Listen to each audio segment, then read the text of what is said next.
The King's message in Samoa offers a nuanced approach to the legacy of the British Empire, the legacy of empire in general, urging Commonwealth leaders to reflect upon history with candour and openness, yet without divisiveness, without rancour. His emphasis is on learning from history to right inequalities that endure, which tactfully skirts direct endorsement of reparations, but subtly acknowledges the lasting impacts of colonial exploitation, particularly in the Caribbean. This approach aligns with his restrained role, and as monarch, Charles must defer to ministerial guidance, refraining from explicitly political positions. Still, he nudges towards deeper dialogue, suggesting that moral reflection and symbolic gestures could facilitate reconciliation, if not through financial recompense, through financial compensation, then through public recognition and diplomatic gestures.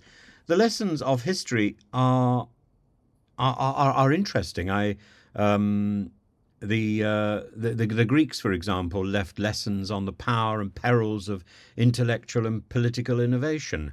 City-states like Athens championed democracy, philosophy, the arts, revealed the strengths of intellectual freedom, but the Peloponnesian War highlights the vulnerability of ideological rivalries and fractured alliances, a reminder of how internal divisions can destabilize the greatest of cultural centers. The Romans illustrate the potency of military and administrative discipline paired with cultural adaptability and rigor, a rigor that really hasn't been seen since the Spartans. And their vast empire relied on infrastructural efficiency, a structured legal system. For the Romans, the law was like a game.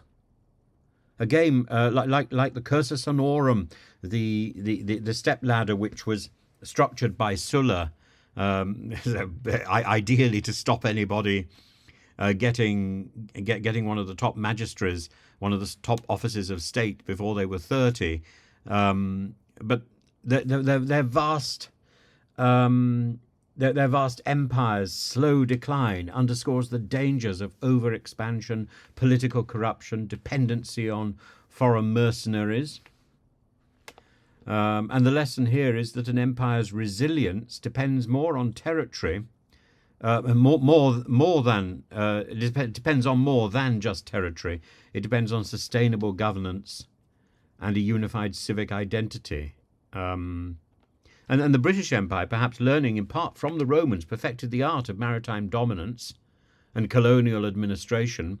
But the lesson for Britain comes in the fall. The loss of empire showed the limits of imperial control, highlighted the importance of managing nationalist movements, global interconnectedness, and maybe Britain's post-imperial pivot to democracy and soft power, to diplomacy and soft power, demonstrates how adaptive strategies can preserve influence even as military dominion fails. And the emotional climate in the summit in Samoa blends optimism with unease as a result. Locals have warmly embraced the event, seeing it as an honour and a significant economic opportunity for their small island nation.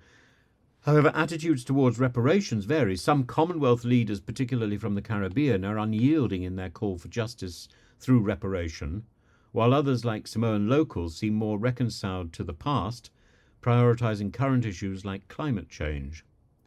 Diplomatically, the King's address underscores unity through community and respect, implicitly acknowledging the colonial era wounds while urging Commonwealth nations to adopt a forward-looking ethos.